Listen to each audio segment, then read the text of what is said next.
And for his insights on the global financial markets and economies, I'm now joined by Dublin-based Patrick McNutt, a professor from Manchester Business School. So, Patrick, the financial sector is still heavily influencing the tone and the direction of the markets, and all eyes are on the stress tests on U.S. banks, which the results of which are due out on May 4th. So, how crucial are these results?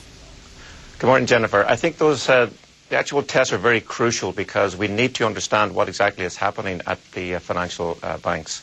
In particular, many of the banks now are deleveraging, so we need to focus on their loan capital ratios. And at the moment, many of the banks have got preference shares from governments. And I think that what you'll probably observe is that these preference shares will be converted into common equity stock. And what that will do is it'll probably give the banks new capital, but that in itself then will help the banks to lend more. So as to which banks will then be the candidates for more equity, those stress tests, which are due out next week, will be very, very important indeed. Okay, now moving to Asia, after a bounce in Chinese PMI or Purchasing Managers Index, along with firmer trade data in Korea and Taiwan, and even Japanese production plans, do you think Asian economies are firming and bottoming out? Some are indeed, yes. What you're now observing is the inventory write-down period is coming to an end. And also the negative corporate losses for quarter 2, 2009. We'll probably see the end of those.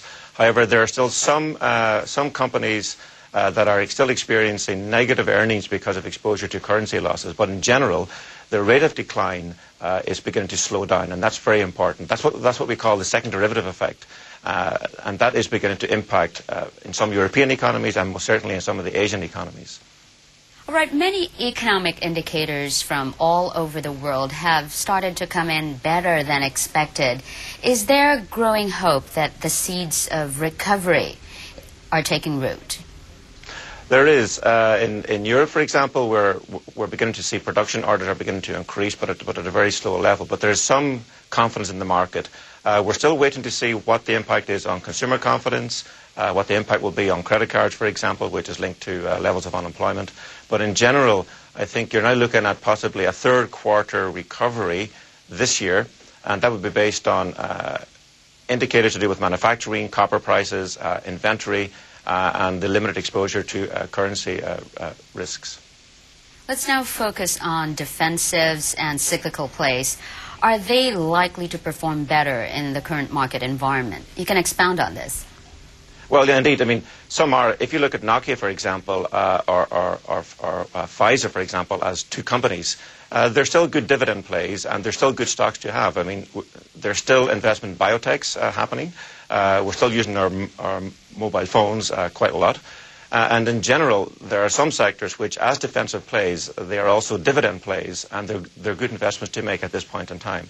Others, of course, it depends. Financial stocks, obviously, we have to wait and see how these stress tests work out for the big American banks. But around $6 or $7, Bank of America would be a good investment if it passes the stress test, and we all do think it will next week. Before I let you go, I just want to know, how do you think investors should play the game right now? I mean, the markets are very volatile. Every day is a new day. So what's the strategy? I think at the moment, either you can go for a dividend play, which might be worth having in your portfolio, but also I think biotechs are a good investment at the moment.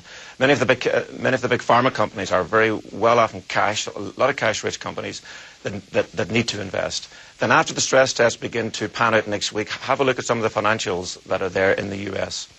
And in general, I think that the purpose is to identify in your portfolio companies that are linked to products that are going to grow and which are pro-cyclical. And at the moment, there are a few of those beginning to emerge.